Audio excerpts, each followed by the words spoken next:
Thank you, Lascian Corla.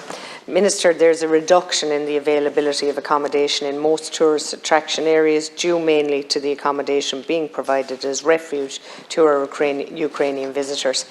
This has caused many small local indigenous businesses to see a stark reduction in their patronage.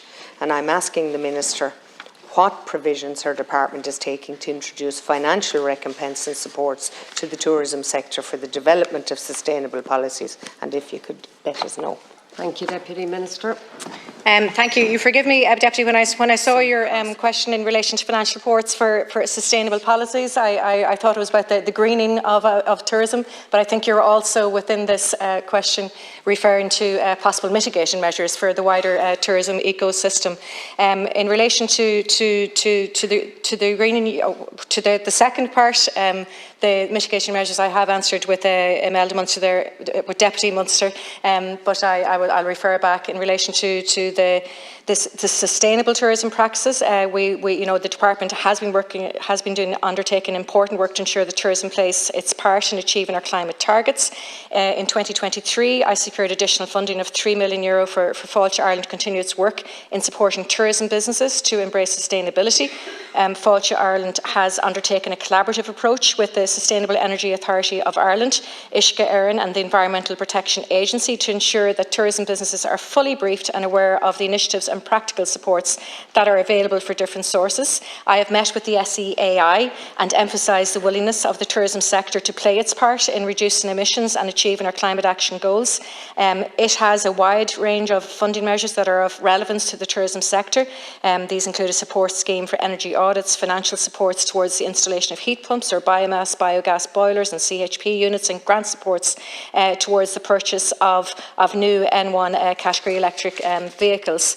Of course, we are also working on sustainability tourism policy.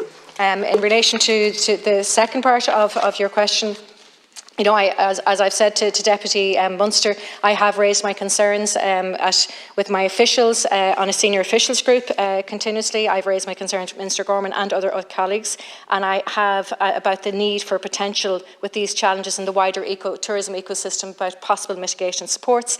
And I've asked my officials in Fáilte Ireland to further work on this, as I have concerns there. Thank you, Minister. Deputy. Thank you, Minister. And I know that there is somewhat of a crossover, and I appreciate that there may be confusion in relation to the question, but I think the reality is fewer accommodation places for tourists means fewer customers for the other tourist related businesses in those areas, and for every euro spent, as you said yourself, it has an impact of withdrawing in effect €2.50 from the local economy. And we have restaurants, bars and activity centres in Wexford like the IOAC in Rosslare, Courtown Adventure and Leisure Centre, the Dunbrody Famine Ship, Kennedy Homestead, Hook Lighthouse, trips to the Salty Islands and Par 3 golf links. And I spoke to the Par 3 golf owner in Featherdon-Sea. His business is down 70%. It's primarily due to the fact that the holiday village of Hooklas is now fully accommodating refugees, of which I welcome, and they absolutely need to be given refuge. But we and you, Minister, need to take cognizance of the lack of business and how that they may, it's sooner rather than later. We don't need to see business closures or job losses. And absolutely, and that's what I said here, and to my colleagues that I have concerns in relation to that knock-on impact to the businesses, and some of those in the hospitality sector under Minister Coveney's remit. We do co-chair the Tourism and Hospitality Forum, so these are issues that will come to us in the coming weeks. But I'm sure he too is probably like myself looking at those challenges and how we can put mitigation measures in support. There is definitely anecdotal evidence there of early impacts on the non-accommodation tourism businesses emerging already. We have developed through COVID that experience of what type of targeted measures can support tourism businesses.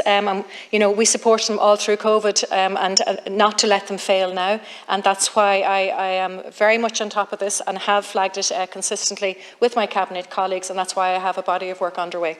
Thank you, Minister. Deputy. And thank you, Minister. And look, I don't wish to be parochial, but in the case of rural Ireland and a rural county like Wexford, where I come from, we have to join the dots.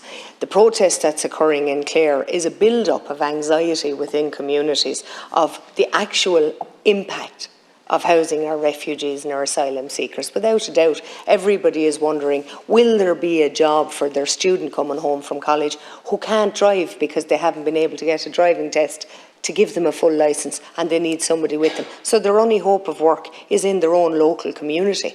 And I think if those businesses aren't supported to stay afloat, and the provision of employment for our students coming back to rural Ireland for the summer months isn't there, you'll see a whole lot more unrest. And I think that's why it's very significant and important that we engage with communities and support them through this process. The war wasn't caused by rural Ireland.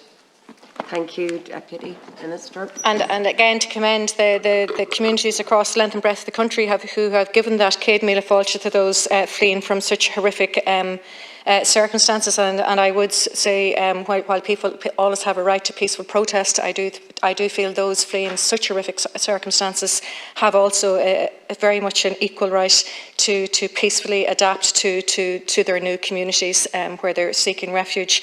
But I would say, in relation to your concerns, we look back to what we did during COVID.